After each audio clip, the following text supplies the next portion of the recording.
Hello dear students, let's continue the problems from electrostatic potential and capacitor. The question from 2017, the question is the minimum value of effective capacitance that can be obtained by combining three capacitors of capacitances 1 picofarad, 2 picofarad and 4 picofarad. ನೋಡಿ ನಮಗೆ ಗೊತ್ತಿದೆ minimum ಕೆಪಾಸಿಟೆನ್ಸ್ನ obtain ಮಾಡಬೇಕು ಅಂದರೆ ನಮಗೆ ಕೆಪಾಸಿಟರ್ಸ್ನ ಏನು ಮಾಡಬೇಕು, ಸೀರೀಸಲ್ಲಿ connect ಮಾಡಬೇಕು. ಕೆಪಾಸಿಟರ್ಸ್ನ ಸೀರೀಸಲ್ಲಿ connect ಮಾಡಿದರೆ ದ ಫಾರ್ಮುಲಾ ಏನಾಗುತ್ತೆ, 1/CS is equal to 1/C1 plus 1/C2 plus 1/C3. ನೋಡಿ ಈ ಪ್ರಾಬ್ಲಮ್ನ ನಾವು ಸಾಲ್ವ್ ಮಾಡ್ದಲೇ ಆನ್ಸರ್ ಮಾಡ್ಬೋದು. ಯಾವುದೇ ಮೂರು ಕೆಪಾಸಿಟರ್ಸ್ನ ಸೀರೀಸಲ್ಲಿ ಕನೆಕ್ಟ್ ಮಾಡಿದೆ ನಮಗೆ ಈಕ್ವಿವೆಲೆಂಟ್ ಕೆಪಾಸಿಟೆನ್ಸ್ ಎಷ್ಟು ಬರುತ್ತೆ ಅಂದರೆ ಈ ಮೂರು ಕೆಪಾಸಿಟ್ರಲ್ಲಿ ಮಿನಿಮಮ್ ಕೆಪಾಸಿಟೆನ್ಸ್ ಯಾವುದಕ್ಕಿರುತ್ತೋ ಅದಕ್ಕಿಂತ ಕಡಿಮೆ ಬರುತ್ತೆ. ನೋಡಿ ಈ ಮೂರು ಕೆಪಾಸಿಟರ್ಸಲ್ಲಿ 1 ಪಿಕೋಫ್ಯಾರಡು, 2 ಪಿಕೋಫ್ಯಾರಡು ಮತ್ತು 4 ಪಿಕೋಫ್ಯಾರಡಲ್ಲಿ ಮಿನಿಮಮ್ ಕೆಪಾಸಿಟೆನ್ಸ್ ಇರ್ತಕ್ಕಂಥದ್ದು 1 ಪಿಕೋಫ್ಯಾರಡು. ನಾವು ಇದನ್ನು ಈಕ್ವಿವೆಲೆಂಟ್ ಕೆಪಾಸಿಟೆನ್ಸ್ ಈ ಮೂರದ್ದು ಕ್ಯಾಲ್ಕುಲೇಟ್ ಮಾಡಿದರೆ ಆನ್ಸರು 1 ಪಿಕೋಫ್ಯಾರಡ್ಗಿಂತ ಕಡಿಮೆ ಬರಬೇಕು. ಆಪ್ಷನ್ಸ್ನ ಚೆಕ್ ಮಾಡ್ತಾ ಹೋದರೆ ನೋಡಿ 1 ಪಿಕೋಫ್ಯಾರಡ್ ಅಂತ ಇದೆ, ದಿಸ್ ಇಸ್ ರಾಂಗ್. 7/4 ಅಂದರೆ ಗ್ರೇಟರ್ ದ್ಯಾನ್ 1 ಬರುತ್ತೆ, ಇದು ಆಗೋಕ್ಕೆ ಚಾನ್ಸ್ ಇಲ್ಲ. 2 ಪಿಕೋಫ್ಯಾರಡ್ ಅಂದರೆ ಇದು ಆಗೋಕ್ಕೂ ಚಾನ್ಸ್ ಇಲ್ಲ. ಹಾಗಾಗಿ ರಿಮೈನಿಂಗ್ ಥಿಂಗ್ ವಿಲ್ ಬಿ 4/7, ಇದು ಲೆಸ್ ದ್ಯಾನ್ 1 ಬರುತ್ತೆ. ಹಾಗಾಗಿ 1ಗಿಂತ ಕಡಿಮೆ ಬರಬೇಕಂದ್ರೆ less than 1 is the answer. Option B is correct. Actual ಮೆಥಡ್ನ ಸಾಲ್ವ್ ಮಾಡಿದರೆ ನೋಡಿ 1/C1 plus 1/C2 plus 1/C3 1/1 plus 1/2 plus 1/4. So 1 plus ನೋಡಿ ಇವೆರಡಕ್ಕೆ ಎಲ್ ಸಿ ಎಮ್ ತೊಗೊಂಡ್ರೆ 2 × 4 is the L C M. So 4 plus 2 ಆಯಿತು. ಸೊ 1 ಪ್ಲಸ್ 4 2 ಎಷ್ಟಾಯಿತು, 4 plus 2 ಇದು 6, 4 2 8 ಆಯಿತು. ನೋಡಿ ಸಿಂಪ್ಲಿಫೈ ಮಾಡಿದರೆ 8 ಪ್ಲಸ್ 14 / 8 ಆಗುತ್ತೆ. ನೋಡಿ 8 ಅಂದರೆ 2 4s 2 7s, this is 1/CS. ಹಾಗಾಗಿ ಈಕ್ವಿವೆಲೆಂಟ್ ಕೆಪಾಸಿಟೆನ್ಸ್ ಏನಾಯಿತು 4/7 ಮೈಕ್ರೋ. ಇಲ್ಲಿ ಮೈಕ್ರೋ ಫ್ಯಾರಡಲ್ಲಿಲ್ಲ, ಪಿಕೋ ಫ್ಯಾರಡಲ್ಲಿದೆ. So 4/7 is the answer. ನೋಡಿ ಈ ಒಂದು ಆನ್ಸರು ಲೆಸ್ ದ್ಯಾನ್ 1 ಬರ್ತಿದೆ. 4 ನ್ಯೂಮರೇಟ್ರಲ್ಲಿದೆ, ಡಿನಾಮಿನೇಟ್ರಲ್ಲಿ 7 ಇದೆ. ಸೊ ದಟ್ ಆನ್ಸರ್ ಏನಾಗುತ್ತೆ ಲೆಸ್ ದ್ಯಾನ್ 1 ಬರುತ್ತೆ. So answer for the question is option B is correct. ನೆನ್ಪಿಟ್ಕೊಳ್ಳಿ, ಯಾವುದೇ ಮೂರು ಕೆಪಾಸಿಟರ್ಸ್ ಅಥವಾ ನಂಬರ್ ಆಫ್ ಕೆಪಾಸಿಟರ್ಸ್ನ ಸೀರೀಸಲ್ಲಿ ಕನೆಕ್ಟ್ ಮಾಡಿದಾಗ ಈಕ್ವಿವೆಲೆಂಟ್ ಕೆಪಾಸಿಟಿ ಆ ಗಿವನ್ ಕೆಪಾಸಿಟರಲ್ಲಿ ಮಿನಿಮಮ್ ಯಾವುದಿರುತ್ತೋ ಅದಕ್ಕಿಂತ ಕಡಿಮೆ ಬರುತ್ತೆ. ಈ ಕೇಸಲ್ಲಿ ಏನಾಗಿದೆ 1 ಇಸ್ ದ ಮಿನಿಮಮ್, ಇದಕ್ಕಿಂತ ಕಡಿಮೆ ಬರಬೇಕು. ನಮಗೆ ಮೂರು ಕೆಪಾಸಿಟರ್ಸ್ನ ಪ್ಯಾರಲಲ್ಲಿ ಏನಾದರೂ ಕನೆಕ್ಟ್ ಮಾಡಿದರೆ ಈಕ್ವಲೆಂಟ್ ಕೆಪಾಸಿಟೆನ್ಸು ಆ ಮೂರು ಕೆಪಾಸಿಟರಲ್ಲಿ ಮ್ಯಾಕ್ಸಿಮಮ್ ಯಾವುದಿರುತ್ತೋ ಅದಕ್ಕಿಂತ ಜಾಸ್ತಿ ಬರುತ್ತೆ. ಸೊ ಇಲ್ಲಿ 4 ಜಾಸ್ತಿ ಮ್ಯಾಕ್ಸಿಮಮ್ ಇರೋದ್ರಿಂದ ಆನ್ಸರು 4ಗಿಂತ ಜಾಸ್ತಿ ಬರಬೇಕು. ಯಾಕಂದರೆ equivalent capacitance in parallel case ಏನಾಗುತ್ತೆ, ಅಡಿಷನ್ ಆಗುತ್ತೆ. C1 plus C2 plus C3. Next question from the same year 2017. The question is 2 point charges A is equal to plus 3 nanocoulomb and B is equal to plus 1 nanocoulomb are placed 5 cm apart in air. The work done to move a charge B towards A by 1 cm is. ಕ್ವಶನಲ್ಲಿ ಏನು ಕೇಳಿದ್ದಾರೆ ಅಂದರೆ 35 ಕ್ವಶನಲ್ಲಿ work ಡನ್ನನ್ನು calculate ಮಾಡೋಕ್ಕೆ ಕೇಳಿದ್ದಾರೆ. ನೋಡಿ ನಮಗೆ potential ಕೊಟ್ಟಾಗ, charge ಕೊಟ್ಟಾಗ work ಡನ್ನನ್ನು ಯಾವ ರೀತಿ ಕ್ಯಾಲ್ಕುಲೇಟ್ ಮಾಡ್ಬೋದು ಅಂದರೆ work done is nothing but charge into potential difference. Potential difference is nothing but final potential minus initial potential. Okay, ಈಗ ಪೊಟೆನ್ಷಿಯಲ್ ಎನರ್ಜಿನ ಕ್ಯಾಲ್ಕುಲೇಟ್ ಮಾಡೋಣ. ಪೊಟೆನ್ಷಿಯಲ್ ಎನರ್ಜಿನಾದರೂ ಕ್ಯಾಲ್ಕುಲೇಟ್ ಮಾಡ್ಬೋದು ಅಥವಾ ಪೊಟೆನ್ಷಿಯಲ್ನಾದರೂ ಕ್ಯಾಲ್ಕುಲೇಟ್ ಮಾಡ್ಬೋದು. ನೋಡಿ ಇನಿಷಿಯಲಿ ಏನು ಹೇಳ್ತಿದ್ದಾರೆ ಅಂದರೆ A and B are the 2 points. These are the 2 points separated by a certain distance ಕೊಟ್ಟಿದ್ದಾರೆ. ದ ಡಿಸ್ಟೆನ್ಸ್ ಈಸ್ 5 ಸೆಂಟಿಮೀಟರ್ ಅಂತ ಹೇಳಿದ್ದಾರೆ. ಓಕೆ, ಈಗ ಏನು ಹೇಳ್ತಿದ್ದಾರೆ ಅಂದರೆ ಇನಿಷಿಯಲ್ ಪೊಟೆನ್ಷಿಯಲ್ ಎನರ್ಜಿ ಏನಾಗುತ್ತೆ ಅಥವಾ ಇನಿಷಿಯಲ್ ಪೊಟೆನ್ಷಿಯಲ್ ಎನರ್ಜಿನ ಕ್ಯಾಲ್ಕುಲೇಟ್ ಮಾಡಿಬಿಡೋಣ. We can also write it as ಇದನ್ನೇನಂತ ಬರೀಬೋದು ಅಂದರೆ 1/4πε0 Q1 Q2 R final minus 1/4πε0 Q1 Q2 R initial. Okay, ಈಗ ಇನಿಷಿಯಲ್ ಪೊಟೆನ್ಷಿಯಲ್ ಎನರ್ಜಿನ ನಾವು ಕ್ಯಾಲ್ಕುಲೇಟ್ ಮಾಡಿದರೆ ಫಾರ್ಮುಲಾ ಗೊತ್ತಿದೆಯಲ್ವಾ, initial potential energy is equal to 1/4πε0 ಅಂದರೆ 9 × 10⁹.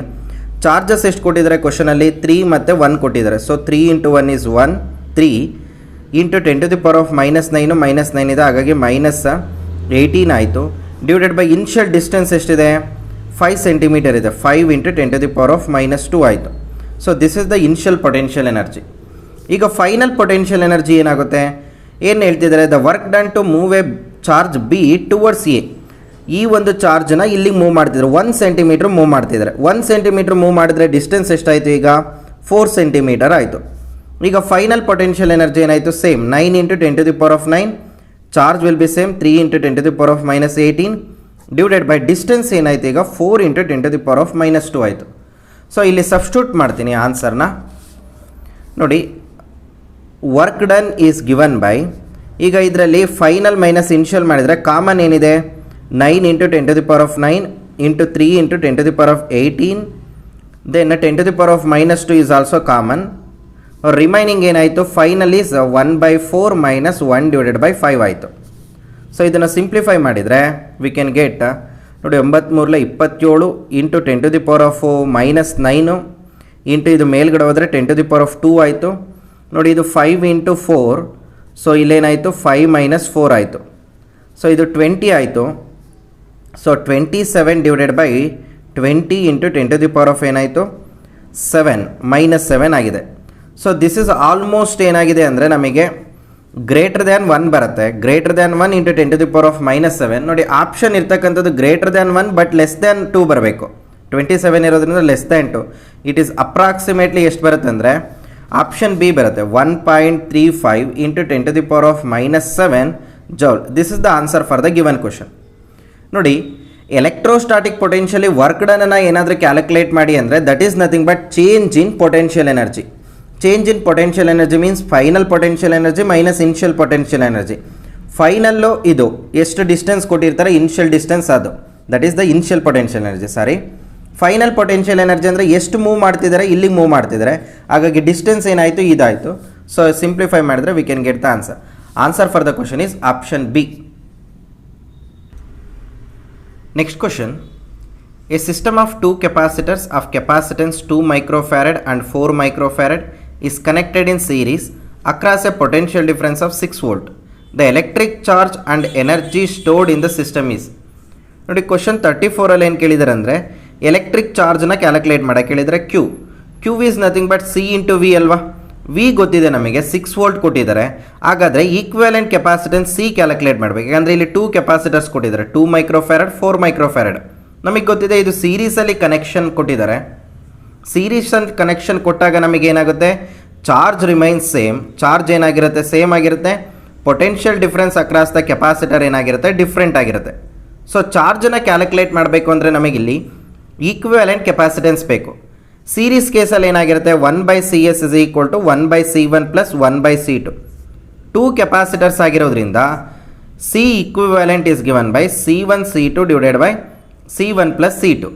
ಸಬ್ಸ್ಟಿಟ್ಯೂಟ್ ಮಾಡ್ತೀನಿ. C1 ಎಷ್ಟಿದೆ ಇಲ್ಲಿ, 2 microfarad into 4 microfarad divided by 2 + 4. So this is 8 divided by 6. So 3s 4s. So 4/3 microfarad ಬಂತು. ಸೊ ಚಾರ್ಜನ್ನು ಕ್ಯಾಲ್ಕುಲೇಟ್ ಮಾಡಿದರೆ Q is equal to C is ಎಷ್ಟು ಬಂದಿದೆ, 4/3 × 10⁻⁻6. Potential 6 volt ಕೊಟ್ಟಿದ್ದಾರೆ. ಸೊ 6 ಆಯಿತು, 3 1s 3 2s. This is becomes 8 microcoulomb. So charge ಸಿಕ್ಕಾಯಿತು 8 microcoulomb. ಆಪ್ಷನ್ನ check ಮಾಡಿ, ಆಪ್ಷನಲ್ಲಿ ಇರ್ತಕ್ಕಂಥದ್ದು 8 ಮೈಕ್ರೋಕೂಲಮ್ ಒಂದೇ ಆಪ್ಷನ್, ಆಪ್ಷನ್ ಬಿ. ನೀವು ಇಲ್ಲಿ ಎನರ್ಜಿ ಕ್ಯಾಲ್ಕುಲೇಟ್ ಮಾಡೋ ಅವಶ್ಯಕತೆ ಇಲ್ಲ, ಆಟೋಮೆಟಿಕಲಿ ಇದು 24 ಮೈಕ್ರೋ ಜೌಲ್ ಬರುತ್ತೆ. ನಾನು ಎನರ್ಜಿನ ಕ್ಯಾಲ್ಕುಲೇಟ್ ಮಾಡ್ತೀನಿ ನೋಡಿ. Energy U is equal to ಏನು, ½ CV² ಅಲ್ವಾ. So that is equal to ½ into C ಎಷ್ಟು ಬಂದಿದೆ ನಮಗೆ, ದಟ್ ಈಸ್ 4/3 ಇಂಟು ಪೊಟೆನ್ಷಿಯಲ್ ಏನಿದೆ ವಿ ಈಸ್ 6 ಅಲ್ವಾ. ಸೊ 3 1 3 2 ಆಯಿತಾ, V², ಸಾರಿ ಇದು V² ಅಲ್ವಾ, 6². ಸೊ 1/2 ಇಂಟು 4/3 ಇಂಟು 6² ಅಂದರೆ 36. So 3 1s 3 1s 3 2s. So 2 1s 2 6. Okay, so this is becomes 24 micro joule. So answer for the question is option B, 8 microcoulomb and 24 micro joule. ನೆನ್ಪಿಟ್ಕೊಳ್ಳಿ, series ಕೇಸಲ್ಲಿ charge same ಇರಬೇಕು, potential across the each capacitor different ಇರಬೇಕು. But total potential ಏನಾಗಿರಬೇಕು, V1 + V2 ಆಗಿರಬೇಕು. But in the case of ಪ್ಯಾರಲಲ್ಲಿ potential same ಇರುತ್ತೆ, charge ಏನಾಗುತ್ತೆ each ಕೆಪಾಸಿಟರಲ್ಲಿ ಡಿಫ್ರೆಂಟ್ ಇರುತ್ತೆ. ಚಾರ್ಜ್ನ ವ್ಯಾಲ್ಯೂ ಏನಾಗಿರುತ್ತೆ ಅಂದರೆ total charge is equal to Q1 + Q2 ಆಗಿರುತ್ತೆ. ಯಾವ ಕೇಸಲ್ಲಿ, ಪ್ಯಾರಲಲ್ ಕೇಸಲ್ಲಿ. ಈ ಕೇಸಲ್ಲಿ ಆನ್ಸರ್ ಏನು? Option B. Next question, 4 metal plates are arranged as shown. The capacitance between x and y. A is the area of the plate, D is the distance between the plates ಅಂತ ಹೇಳಿದ್ದಾರೆ. ನೋಡಿ first ಇಲ್ಲಿ ಎಷ್ಟು plates ಇದೆ? 4 plates ಇದೆ. 4 ಪ್ಲೇಟ್ಸಿಂದ ಎಷ್ಟು capacitor ಬರುತ್ತೆ ಅನ್ನೋದನ್ನ ಕ್ಯಾಲ್ಕುಲೇಟ್ ಮಾಡೋಣ. ನೋಡಿ ಇಲ್ಲಿ 2 ಪ್ಲೇಟು, ಈ 2 ಪ್ಲೇಟಿಂದ ಒಂದು ಕೆಪಾಸಿಟರು C1 ಅಂತ ತಗೊಳ್ಳೋಣ. ಇವೆರಡು ಪ್ಲೇಟಿಂದ 1 more ಕೆಪಾಸಿಟರು C2, ಇವೆರಡು ಪ್ಲೇಟಿಂದ 1 more ಕೆಪಾಸಿಟರು C3. ನೋಡಿ ಇದಾಗಾದರೆ ಸೀರೀಸಲ್ಲಿ ಇದೆಯೋ ಪ್ಯಾರಲಲ್ ಇದೆಯೋ ಅನ್ನೋದನ್ನ ನಾವೀಗ ಫೈಂಡ್ ಔಟ್ ಮಾಡಬೇಕು. ಇದನ್ನ ಹೇಗೆ ಫೈಂಡ್ ಔಟ್ ಮಾಡೋದು ಅಂದರೆ, ಇದು X point, this is the Y point. ನೋಡಿ ಎಕ್ಸಿಂದ ಡೈರೆಕ್ಟಾಗಿ ವೈಗೆ ಯಾವುದೇ ರೀತಿ ಕನೆಕ್ಷನ್ ಇಲ್ಲ. ಇಲ್ಲಿ ಎಕ್ಸಿಂದ ಮತ್ತು ಈ ಒಂದು ಪಾಯಿಂಟ್ ಅಂದರೆ ಫಸ್ಟ್ ಪ್ಲೇಟಿಂದ ಸೆಕೆಂಡ್ ಪ್ಲೇಟಿಗೆ ಕನೆಕ್ಷನ್ ಇದೆ. ಸೊ ಎಕ್ಸು ಮತ್ತು ಸೆಕೆಂಡ್ ಪ್ಲೇಟಿಗೆ ಕನೆಕ್ಷನ್ ಇರೋದ್ರಿಂದ ಎಕ್ಸ್ ಪ್ಲೇಟನ್ನು ನಾವೇನಂತ ತೊಗೊಂಡಿದ್ದೀವಿ? 1 ಅಂತ ತೊಗೊಂಡಿದ್ದೀವಿ. ಇದು 1 ಪಾಯಿಂಟ್. ಓಕೆ, ವೈ ಪ್ಲೇಟು ಎಷ್ಟನೇ point? This is the 3rd point. ಈಗ ನಾನು ಸೆಕೆಂಡ್ ಪಾಯಿಂಟ್ನ ಇಲ್ಲೆಲ್ಲಾದರೂ ತೊಗೊಳ್ತೀನಿ. This is the second point. Okay, this is the point second. ಇಲ್ಲಿ ನೋಡಿ ಈ ಸೆಕೆಂಡ್ ಪಾಯಿಂಟ್ನ ಡೈರೆಕ್ಟ್ಲಿ ನಮಗೇನು ಮಾಡಿದರೆ 4th ಪಾಯಿಂಟ್ಗೆ ಕನೆಕ್ಟ್ ಮಾಡಿದರೆ, ಈ ರೀತಿ ಕನೆಕ್ಷನ್ ಮಾಡಿದ್ದಾರೆ ಅಂತ ಅಂದರೆ ಈ ಎಲ್ಲ ಪಾಯಿಂಟಲ್ಲೂ ಪೊಟೆನ್ಷಿಯಲ್ಲು ಸೇಮ್ ಆಗಿರುತ್ತೆ. ಹಾಗಾಗಿ 2 ಮತ್ತು 4 ಒಂದೇ ಪಾಯಿಂಟು. ನೋಡಿ 2 ಮತ್ತು 4ನ ನಾನು ಒಂದೇ ಕಡೆನೇ ತೊಗೊಳ್ತೀನಿ. ನೋಡಿ ಇಲ್ಲಿ ಡೈರೆಕ್ಟಾಗಿ ಕನೆಕ್ಷನ್ ಇದೆ. 2 ಇಂದ ಏನು ಮಾಡಿದ್ದಾರೆ? 4ಗೆ ಡೈರೆಕ್ಟ್ಲಿ ಕನೆಕ್ಷನ್ ಕೊಟ್ಟಿದ್ದಾರೆ. So 2 and 4 are the same point. ಈಗ ಕೆಪಾಸಿಟರ್ನ ಕನೆಕ್ಟ್ ಮಾಡ್ತಾ ಹೋಗೋಣ.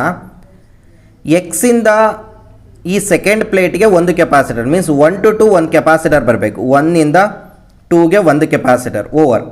ನೆಕ್ಸ್ಟ್ 2 ಇಂದ 3ಗೆ ಏನಾಗಿದೆ? 1 more ಕೆಪಾಸಿಟರ್. ನೋಡಿ 2 ಇಂದ 3ಗೆ 1 more ಕೆಪಾಸಿಟರ್ನ ಕನೆಕ್ಟ್ ಮಾಡಿದ್ದೀವಿ.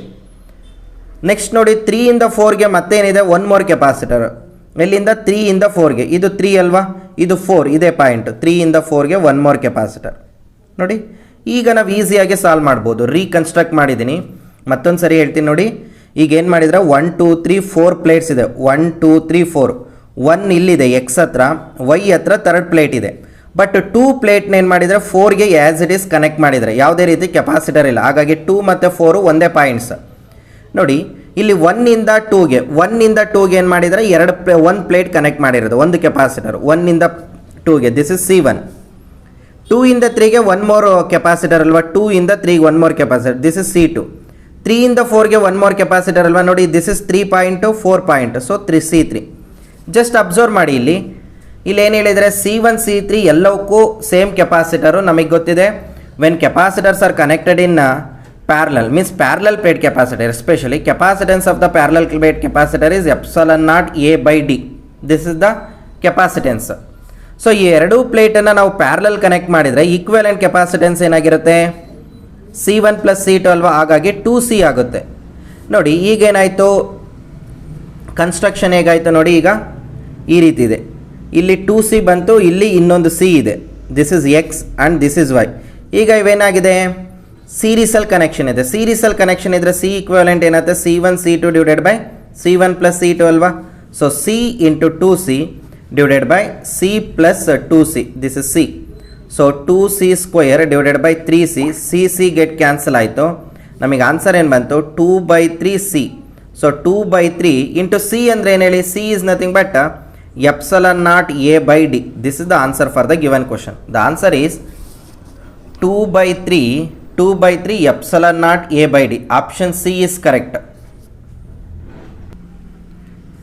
Next question from the same year 2016. A particle of mass 1 gram and charge 1 microcoulomb is held at rest on a frictionless horizontal surface at a distance of 1 meter from the fixed charge 2 microcoulomb. ನೋಡಿ ಇಲ್ಲಿ ಏನು ಹೇಳಿದ್ದಾರೆ ಅಂದರೆ 1 gram mass ಇರ್ತಕ್ಕಂಥ 1 microcoulomb charge ಇದೆ.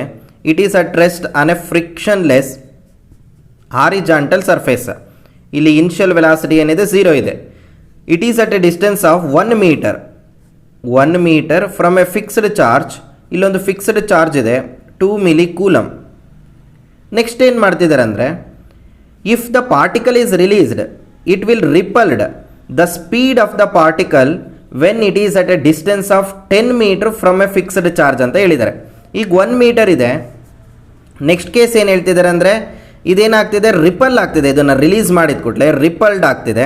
ಸೆ for example ಇಲ್ಲಿದೆ ಈಗ charge 1 micro coulomb. The distance ಎಷ್ಟಿದೆ ಈಗ ಇಲ್ಲಿಂದ ಇಲ್ಲಿಗೆ ಇರ್ತಕ್ಕಂಥ ಡಿಸ್ಟೆನ್ಸ್ ಎಷ್ಟಿದೆ? This is at a distance of 10 metre ಅಂತ ಹೇಳಿದ್ದಾರೆ. And also it is repelled by a some velocity V ಅಂತ ಹೇಳಿದ್ದಾರೆ. This velocity will be V. ಹಾಗಾದರೆ ಇದರ ವೆಲಾಸಿಟಿ ವಿ ಎಷ್ಟು ಅಂತ ಕೇಳಿದ್ದಾರೆ. ನೋಡಿ ಇದನ್ನು ಯಾವ ರೀತಿ ಸಾಲ್ವ್ ಮಾಡ್ಬೋದು ಅಂದರೆ, ನಾವು ಕನ್ಸರ್ವೇಷನ್ ಆಫ್ ಎನರ್ಜಿನ ಅಪ್ಲೈ ಮಾಡೋಣ. Initial energy is equal to the final energy. ಇಲ್ಲಿ ನೋಡಿ, ಇಲ್ಲಿ ಇನಿಷಿಯಲ್ ಎನರ್ಜಿನ ಕ್ಯಾಲ್ಕುಲೇಟ್ ಮಾಡಿದರೆ what is the initial energy here? Initial energy U 0 ಆಗಿದೆ, ಹಾಗಾಗಿ ಯಾವುದೇ ರೀತಿ ವೆಲಾಸಿಟಿ ಇಲ್ಲ. ಸೊ ಇದಕ್ಕಿರ್ತಕ್ಕಂಥದ್ದು ಒಂದೇ energy, that is the potential energy, because kinetic energy is 0. When speed is 0, kinetic energy 0. So potential ಎನರ್ಜಿನ ಕ್ಯಾಲ್ಕುಲೇಟ್ ಮಾಡಿದರೆ 1/4πε0 Q1 Q2 divided by R ಅಲ್ವಾ? So 1/4πε0 is 9 × 10⁹. ಚಾರ್ಜ್ ನೋಡಿ 2 ಮೈಕ್ರೋ ಕೂಲಮ್ಮು, 2 ಮಿಲಿ ಕೂಲಮ್, ಇಲ್ಲಿ 1 micro coulomb. So 2 × 10⁻³ 1 × 10⁻⁶. Distance ಎಷ್ಟಿದೆ? 1 metre ಇದೆ. So this is the initial potential energy. ಎಷ್ಟಾಯ್ತು ಅಲ್ಲಿಗೆ? 9 18 18 ಆಯಿತು. 10⁻⁹ ಪ್ಲಸ್ 9 ಗೆಟ್ ಕ್ಯಾನ್ಸಲ್ ಆಯಿತು. ಸೊ 18 ಜೌಲ್ ಆಯಿತು. This is the initial energy. ನಾವು ನೋಡಿ, ಈಗ ಈ ಚಾರ್ಜ್ನ ರಿಲೀಸ್ ಮಾಡಿದಾಗ ಇದು ರಿಪಲ್ ಆಗ್ತಿದೆ ವಿತ್ ಸಮ್ ವೆಲಾಸಿಟಿ ವಿ. ಹಾಗಾಗಿ ಈ ಒಂದು ಚಾರ್ಜಿಗೆ ಇಲ್ಲಿಂದ ರಿಪಲ್ಸಿವ್ ಫೋರ್ಸ್ ಇದೆ, ಅದು ಪೊಟೆನ್ಷಿಯಲ್ ಎನರ್ಜಿ. ಅದೇ ರೀತಿ ಇದು ಮೂವ್ ಆಗ್ತಿದೆ ಅಂದರೆ ಇದು ಕೈನೆಟಿಕ್ ಎನರ್ಜಿನ ಬಂದಿದೆ. ಸೊ ಫೈನಲ್ ಎನರ್ಜಿ ಏನಾಯಿತು? The final energy becomes kinetic energy plus potential energy. Kinetic energy ಅಂದರೆ ½ mv² ಆಗೇ ಇರಲಿ. ಪೊಟೆನ್ಷಿಯಲ್ ಎನರ್ಜಿನ ಕ್ಯಾಲ್ಕುಲೇಟ್ ಮಾಡಿದರೆ ಇದೇ ಫಾರ್ಮುಲಾ, 9 × 10⁻⁹. ಚಾರ್ಜ್ ಸೇಮ್ ಅಲ್ವಾ? ಅಲ್ಲಿಗೆ ಏನಾಯಿತು? 2 × 10⁻⁻⁹ ಇಲ್ಲೇ ಇರೋದನ್ನ ನಾನು ಅಪ್ಲೈ ಮಾಡಿದ್ದೀನಿ ಮತ್ತೆ ಅಗೈನ್. ಬಟ್ ಡಿಸ್ಟೆನ್ಸ್ ಏನಾಗಿದೆ ಈಗ? 10 ಮೀಟರ್ ಇದೆ, ಹಾಗಾಗಿ ಇಲ್ಲಿ 10 ಮೀಟರ್ ಬರ್ಕೊಳ್ತೀನಿ. ಈ ಟೋಟಲ್ ಎನರ್ಜಿ ಯಾವುದಕ್ಕೆ ಈಕ್ವಲ್ ಆಗಿರಬೇಕು? ಇನಿಷಿಯಲಿ ಎಷ್ಟಿತ್ತು ಅಷ್ಟೇ ಎನರ್ಜಿಗೆ ಈಕ್ವಲ್ ಆಗಿರಬೇಕಲ್ವಾ? Conservation of energy. Initial energy is equal to final energy. So this energy should be equal to 18. ನಮಗಿಲ್ಲಿ ಕ್ವಶನಲ್ಲಿ ಕೇಳಿರ್ತಕ್ಕಂಥದ್ದು ವೆಲಾಸಿಟಿನ ಕೇಳಿದರೆ. ಸೊ ಸಾಲ್ವ್ ಮಾಡಿದರೆ ನೋಡಿ, 18 ಆಗೇ ಇರಲಿ, ½ mv² ಪ್ಲಸ್ ಇಲ್ಲೇನಾಯಿತು? 18 ದಿಸ್ ಕ್ಯಾನ್ಸಲ್ ಆಯಿತು. 18 ಡಿವೈಡೆಡ್ ಬೈ 10 ಏನಾಯಿತು? 1.8 ಆಯಿತು. So ½ mv² is equal to 18 - 1.8, 18 - 1.8. So V ಬೇಕಾಗಿರೋದು v² ಇಸ್ ಈಕ್ವಲ್ ಟು 18 - 1.8 ಅಂದರೆ 16 ಏನಾಯಿತು? 2 ಆಯಿತು. ಇಂಟು 2 ಡಿವೈಡೆಡ್ ಬೈ ಎಮ್ ಅಲ್ವಾ? ಎಮ್ ಎಷ್ಟಿದೆ ಕ್ವಶನಲ್ಲಿ? ಎಮ್ನ 1 ಗ್ರಾಮ್ ಅಂತ ಕೊಟ್ಟಿದ್ರೆ 1 × 10⁻³ ಸೊ ಸಾಲ್ವ್ ಮಾಡಿದರೆ ಇದನ್ನು ನಾವು v² ಇಸ್ ಈಕ್ವಲ್ ಟು, ನೋಡಿ ಇದನ್ನು ಶಿಫ್ಟ್ ಮಾಡ್ತೀನಿ, 162 ಇಂಟು 1 ಪಾಯಿಂಟ್ನ ಶಿಫ್ಟ್ ಮಾಡಿರೋದ್ರಿಂದ ಇಲ್ಲೇನಾಯಿತು? 10⁻³ ಇದ್ದಿದ್ದೇನಾಯಿತು? -2 ಆಗುತ್ತೆ ಅಷ್ಟೇ. -2 ಮೇಲ್ಗಡೆ ಬಂದರೆ +2 ಆಗುತ್ತೆ. ಸೊ 10⁻² ಇಂಟು 2 ಆಗುತ್ತಲ್ವಾ? So v² is equal to √of 162 into 2 into 100. So 100ನ ಹೊರಗಡೆ ತಗೊಂಡ್ರೆ ನಮಗೇನು ಬರುತ್ತೆ? 10 ಬರುತ್ತೆ. ಸೊ 162 2 4 12ಕ್ಕೆ 2, ಸೊ 2 1 324 ಆಯಿತು. ಸೊ ಇದನ್ನು ಸಿಂಪ್ಲಿಫೈ ಮಾಡಿದರೆ we can approximately get √324 is nothing but 18 ಅಲ್ವಾ? ಸೊ ಆನ್ಸರ್ ಏನಾಯಿತು? 18 × 10 is 180 m/s. So answer for the question is 180 m/s. Next question, nature of equipotential surface for A point charge ಅಂತ ಇದೆ. ನೋಡಿ, point ಚಾರ್ಜ್ಗೆ nature of equipotential surface ಹೇಗೆ ಬರುತ್ತೆ? This is the point charge. So it will produces electric field in all the direction like this. ನೋಡಿ, ನಾವೇನಾದರೂ draw ಮಾಡಿದರೆ equipotential surface ಅಂದರೆ the potential at each and every point on the surface should be equal. ಹಾಗಾಗಿ ಆ ರೀತಿ ನಾವು ಹೇಗೆ ಬರೀಬೋದು? ಸ್ಪಿಯರ್ನ ಡ್ರಾ ಮಾಡ್ಬೋದು. This is the spear.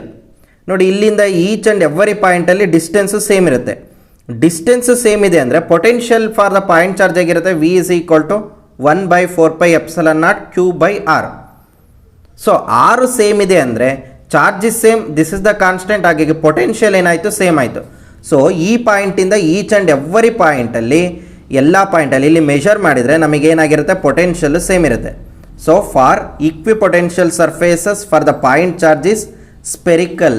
Okay, so answer for the question is sphere with a charge at the center of the sphere. So this is the answer. Option B is correct. Sphere is the correct answer. Next question. A spherical shell of radius 10 centimeter is carrying a charge q. If the electric potential at a distance 5 centimeter, 10 centimeter and 15 centimeter from the center of the spherical shell is V1, V2 and V3 respectively, then ನೋಡಿ question ಅಲ್ಲಿ ಏನಿದೆ ಅಂದರೆ 30th question ಅಲ್ಲಿ ಒಂದು spherical shell ಇದೆ. This is the spherical shell. ಅವ್ರು ಏನು ಕೇಳಿದ್ದಾರೆ ಅಂದರೆ ಇದ್ರ ರೇಡಿಯಸ್ ಕೊಟ್ಟಿದ್ದಾರೆ 10 ಸೆಂಟಿಮೀಟರ್ ಇದೆ. ಹಾಗಾದರೆ it is a carrying a charge of Q. Charge ಏನಾಗಿದೆ ಕ್ಯೂ ಇದೆ. ಈ ಒಂದು ಸೆಂಟರಿಂದ 5 ಸೆಂಟಿಮೀಟರ್ ದೂರದಲ್ಲಿ, ದಿಸ್ ಇಸ್ 5 ಸೆಂಟಿಮೀಟರ್, ಈ ಪಾಯಿಂಟು 10 ಸೆಂಟಿಮೀಟರ್, ಈ ಪಾಯಿಂಟು 15 ಸೆಂಟಿಮೀಟರ್. ಅಂದರೆ ಇದನ್ನ ಪೊಟೆನ್ಷಿಯಲ್ ಅಟ್ ದಿಸ್ ಪಾಯಿಂಟ್ನ V1 ಅಂತ ಹೇಳಿದರೆ, ಈ ಪಾಯಿಂಟಲ್ಲಿ V2 ಅಂತ ಹೇಳಿದರೆ, ಈ ಪಾಯಿಂಟ್ನ V3 ಅಂತ ಹೇಳಿದರೆ. ಹಾಗಾದರೆ ಈ ಮೂರಕ್ಕೂ ಇರ್ತಕ್ಕಂಥ ರಿಲೇಷನ್ ಏನು ಅಂತ ಹೇಳಿದ್ದಾರೆ ಕ್ವಶನಲ್ಲಿ. ನಮಗೆ ಗೊತ್ತಿದೆ ಸ್ಪೆರಿಕಲ್ ಶೆಲ್ಲಿಗೆ, for spherical shell electric field inside the shell will be 0. Electric field 0 ಆಗಿರುತ್ತೆ ಯಾವುದರಲ್ಲಿ? ಸ್ಪೆರಿಕಲ್ ಶೆಲ್ಲಲ್ಲಿ. ಎಲೆಕ್ಟ್ರಿಕ್ ಫೀಲ್ಡ್ 0 ಆಗಿದೆ ಅಂದರೆ ವಿ ಏನಾಗಿರಬೇಕು? ಕಾನ್ಸ್ಟೆಂಟ್ ಆಗಿರಬೇಕು. ನೆನ್ಪಿಟ್ಕೊಳ್ಳಿ, electric potential is constant inside the spherical shell. Electric potential constant ಆಗಿರುತ್ತೆ. ಹಾಗಾದರೆ ಅದ್ರ ವ್ಯಾಲ್ಯೂ ಎಷ್ಟಾಗಿರುತ್ತೆ ಅಂದರೆ electric potential inside the spherical shell is equal to the potential on the surface, that is equal to 1/4πε0 q divided by r. So ನಮಗೇನಾಯ್ತು ಹಾಗಾದರೆ V1 is equal to V2 ಆಯಿತು. Next ಹಾಗಾದರೆ ಈ ಪಾಯಿಂಟಲ್ಲಿ ಏನಾಗಿರುತ್ತೆ electric potential? We know that electric potential is 1/4πε0 q by r ಅಲ್ವಾ? As the distance increases potential ಏನಾಗ್ತಾ ಹೋಗುತ್ತೆ? Inversely proportional. V is inversely proportional to R. Distance increase ಆದಂಗೆ potential decrease ಆಗ್ತಾ ಹೋಗಬೇಕು. ಹಾಗಾಗಿ ಈ ಪಾಯಿಂಟಲ್ಲಿ ನಾವೇನಾದರೂ ಪೊಟೆನ್ಷಿಯಲ್ನ ಮೆಜರ್ ಮಾಡಿದರೆ as compare to this point and this point, potential ಈ ಪಾಯಿಂಟಲ್ಲಿ ಕಡಿಮೆ ಇರಬೇಕು. ಡಿಸ್ಟೆನ್ಸ್ ಜಾಸ್ತಿ ಇದೆ, ಹಾಗಾಗಿ ಪೊಟೆನ್ಷಿಯಲ್ ಕಡಿಮೆ. So V1 is equal to V2, but V1 is equal to V2. These two potential are greater than V3 ಆಗಿರುತ್ತೆ. So answer for the question is option D is correct. Potential inside the sphere will be equal and it is equal to the on the surface. And potential outside the spherical shell ಏನಾಗಿರುತ್ತೆ? Decrease ಆಗಬೇಕು and it is less than the potential inside on the surface. So answer for the question is option D. Next question. A parallel plate capacitor is charged and then isolated. The effect of increasing the plate separation on charge, potential and capacitance respectively are. ನೋಡಿ ಕ್ವಶನಲ್ಲಿ ಏನು ಹೇಳಿದ್ದಾರೆ ಅಂದರೆ initially ಈ parallel plate ಕೆಪಾಸಿಟರ್ನ V ವೋಲ್ಟೇಜಿಂದ charge ಮಾಡಿದ್ದಾರೆ. ಈಗ ಏನು ಮಾಡ್ತಿದ್ದಾರೆ ಅಂದರೆ ಈ ಬ್ಯಾಟ್ರಿನ ತೆಗಿತಿದ್ದಾರೆ. ಬ್ಯಾಟ್ರಿ ತೆಗೆದು ಐಸೋಲೇಟ್ ಮಾಡ್ತಾರೆ. ಐಸೋಲೇಟ್ ಮಾಡೋದಂದರೆ ಬ್ಯಾಟ್ರಿನ ತೆಗೆದುಬಿಟ್ಟು ಹಾಗೆ ಎಲ್ಲರ ಸಪ್ರೇಟಾಗಿ ಇಡ್ತಕ್ಕಂಥದ್ದು. ಆಗೇನಾಗುತ್ತೆ, ಈ ಕೆಪಾಸಿಟರಲ್ಲಿ ಎಷ್ಟು ಚಾರ್ಜ್ ಆಗಿದೆಯೋ ಇನಿಷಿಯಲಿ ಅಷ್ಟೇ ಚಾರ್ಜ್ ಇರುತ್ತೆ. So charge on the capacitor will be same. ಡಿಸ್ಟೆನ್ಸ್ನ ಇನ್ಕ್ರೀಸ್ ಆದರೂ ಮಾಡಿ ಡಿಕ್ರೀಸ್ ಆದರೂ ಮಾಡಿ ಪ್ಯಾರಲಲ್ ಪ್ಲೇಟ್ ಕೆಪಾಸಿಟರ್ನ ಐಸೋಲೇಟ್ ಮಾಡಿದ್ದಾರೆ ಅಂದರೆ ಇನಿಷಿಯಲಿ ಎಷ್ಟು ಚಾರ್ಜ್ ಇರುತ್ತೋ ಫೈನಲಿ ಕೂಡ ಅಷ್ಟೇ ಚಾರ್ಜ್ ಇರುತ್ತೆ. So charge on the capacitor ಏನಾಗಿರುತ್ತೆ? ಸೇಮ್ ಆಗಿರುತ್ತೆ. ನೋಡಿ ಆಪ್ಷನ್ಸ್ನ ಚೆಕ್ ಮಾಡ್ತಾ ಹೋಗಿ. ಚಾರ್ಜ್ ಕಾನ್ಸ್ಟೆಂಟ್ ಇರ್ತಕ್ಕಂಥದ್ದು ನಮಗೆ 3 ಆಪ್ಷನ್ ಇದೆ. ಹಾಗಾಗಿ A option is wrong. Next ನಾವು ಈಗ ಪೊಟೆನ್ಷಿಯಲ್ನ ನೋಡೋಣ. ನೋಡಿ Q is equal to C V. We know that V is equal to ಏನಾಯಿತು? Q divided by C. ಇಲ್ಲಿ ಏನು ಮಾಡಿದ್ದಾರೆ? Charge same. ಹಾಗಾದರೆ ಪೊಟೆನ್ಷಿಯಲ್ ಇನ್ಕ್ರೀಸು ಡಿಕ್ರೀಸ್ ಆಗೋದ್ರು ಸಿ ಮೇಲೆ ಡಿಪೆಂಡ್ ಆಗಿದೆ. Capacitance of the parallel plate capacitor ನಮಗೆ ಗೊತ್ತಿದೆ. C is nothing but ε0 A by D. ಈ ಕ್ವಶನಲ್ಲಿ ಏನು ಹೇಳ್ತಿದ್ದಾರೆ ಅಂದರೆ ಡಿಸ್ಟೆನ್ಸ್ನ ಡಬಲ್ ಮಾಡ್ತಿದ್ದಾರೆ, 2D ಮಾಡ್ತಿದ್ದಾರೆ. ಸೊ ಡಿಸ್ಟೆನ್ಸ್ ಡಬಲ್ ಆಗ್ತಿದೆ ಅಂದರೆ ಕೆಪಾಸಿಟೆನ್ಸ್ ಏನಾಗ್ತಿದೆ? It is decreases by 2 times ಅಲ್ವಾ? ಯಾಕಂದರೆ ಡಿಸ್ಟೆನ್ಸ್ ಡಬಲ್ ಆಯಿತು ಅಂದರೆ ಕೆಪಾಸಿಟೆನ್ಸ್ ಡಿಕ್ರೀಸ್ ಆಗಬೇಕು. ಸೊ ಕೆಪಾಸಿಟೆನ್ಸ್ ಡಿಕ್ರೀಸ್ ಆಗ್ತಿದೆ ಅಂದರೆ ಪೊಟೆನ್ಷಿಯಲ್ ಏನಾಗುತ್ತೆ? New potential should be greater than the initial potential. ಯಾಕಂದರೆ ಸಿ ಇನ್ಕ್ರೀಸ್ ಆಗ್ತಾ ಇದೆ, ಸಿ ಡಿಕ್ರೀಸ್ ಆಗ್ತಿದೆ. ಸಿ ಡಿಕ್ರೀಸ್ ಆಗ್ತಿದೆ ಅಂದರೆ ವಿ ಏನಾಗ್ತಾ ಹೋಗುತ್ತೆ? ಇನ್ಕ್ರೀಸ್ ಆಗುತ್ತೆ. Because V dash is equal to Q same. C ಏನಾಗ್ತಿದೆ ಇವಾಗ? C/2 ಆಗ್ತಿದೆ. So this is becomes 2Q divided by C. V dash is equal to 2 times V. ಅಂದರೆ ಪೊಟೆನ್ಷಿಯಲ್ಲು ಡಬಲ್ ಆಗ್ತಿದೆ. ಸೊ ನೋಡಿ ಪೊಟೆನ್ಷಿಯಲ್ ಇನ್ಕ್ರೀಸಸ್ ಇರ್ತಕ್ಕಂಥ ಆಪ್ಷನ್ನು ಒಂದೇ option, option B. Therefore capacitance ಏನಾಗ್ತಿದೆ, ನಾವು ಆಲ್ರೆಡಿ ಕ್ಯಾಲ್ಕುಲೇಟ್ ಮಾಡಿದ್ವಿ, capacitance will be decreases by 2 times. So answer for the question is option B. Next question, a voltmeter reads 4 volt when connected to a parallel plate capacitor with air as a dielectric. Okay, voltage across the capacitor ಎಷ್ಟಿದೆ, 4 volt ಇದೆ. ಇದು initial case air dielectric ಇದ್ದಾಗ. Capacitor ಏನಾಗಿದೆ, parallel plate capacitor, ಹಾಗಾಗಿ epsilon naught A by D ಆಯಿತು. This is the capacitance of a parallel plate capacitor when air is a dielectric.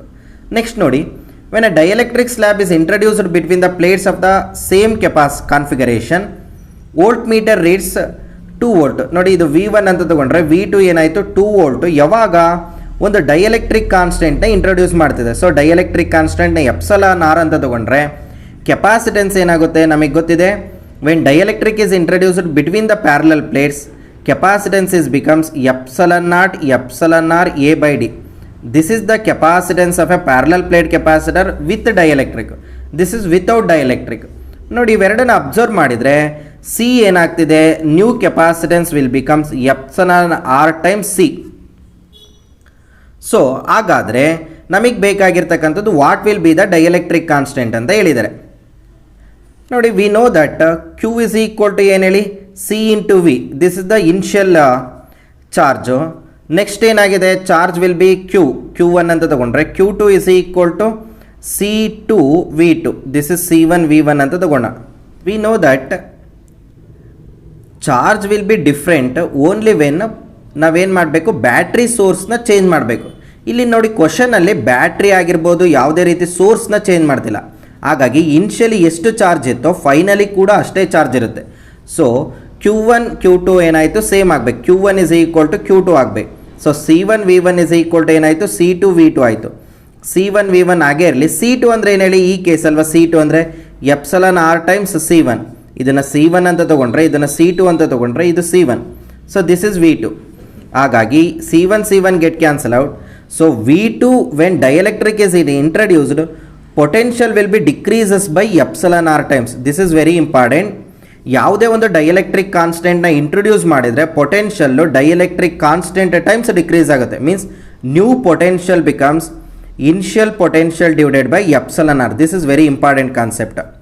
So ಕ್ವಶನಲ್ಲಿ ಹೇಳಿದರೆ new potential ಎಷ್ಟಿದೆ, 2 volt ಇದೆ. Initial potential ಎಷ್ಟಿದೆ, 4 ಇದೆ, divided by epsilon R. So 2 1s 2 2s, epsilon R is equal to ಏನಾಯಿತು, 2. This is the dielectric constant value. ನೆನ್ಪಿಟ್ಕೊಳ್ಳಿ, short trick ಆಗಿ ಡೈರೆಕ್ಟಾಗಿ ನೀವು ಇದನ್ನು ಯೂಸ್ ಮಾಡ್ಬೋದು. ಯಾವುದೇ ಒಂದು ಡೈಎಲೆಕ್ಟ್ರಿಕ್ನ ಇಂಟ್ರೊಡ್ಯೂಸ್ ಮಾಡಿದರೆ new potential difference is equal to initial potential difference by dielectric constant epsilon R. So epsilon ಆರ್ನ ನಾವು ಇದನ್ನು ಯೂಸ್ ಮಾಡಿಕೊಂಡು ಡೈರೆಕ್ಟಾಗಿ ಕ್ಯಾಲ್ಕುಲೇಟ್ ಮಾಡ್ಬೋದು. ಒನ್ ಮೋರ್ ಕಾನ್ಸೆಪ್ಟ್, ಇಲ್ಲಿ ಯಾವುದೇ ರೀತಿ ಸೋರ್ಸ್ನ ಚೇಂಜ್ ಮಾಡಿಲ್ಲ, ಬ್ಯಾಟ್ರಿ ಚೇಂಜ್ ಮಾಡಿಲ್ಲ ಅಂದರೆ ಇನಿಷಿಯಲಿ ಎಷ್ಟು ಚಾರ್ಜ್ ಇರುತ್ತೋ ಫೈನಲಿ ಕೂಡ ಅಷ್ಟೇ ಚಾರ್ಜ್ ಇರುತ್ತೆ. ಒನ್ ಮೋರ್ ಕಾನ್ಸೆಪ್ಟ್, ಡೈಎಲೆಕ್ಟ್ರಿಕ್ನ ಇಂಟ್ರಡ್ಯೂಸ್ ಮಾಡಿದಾಗ capacitance epsilon R dielectric times increase ಆಗ್ತಾ ಹೋಗುತ್ತೆ. Initial means epsilon R times initial capacitance. So answer for the question is 2.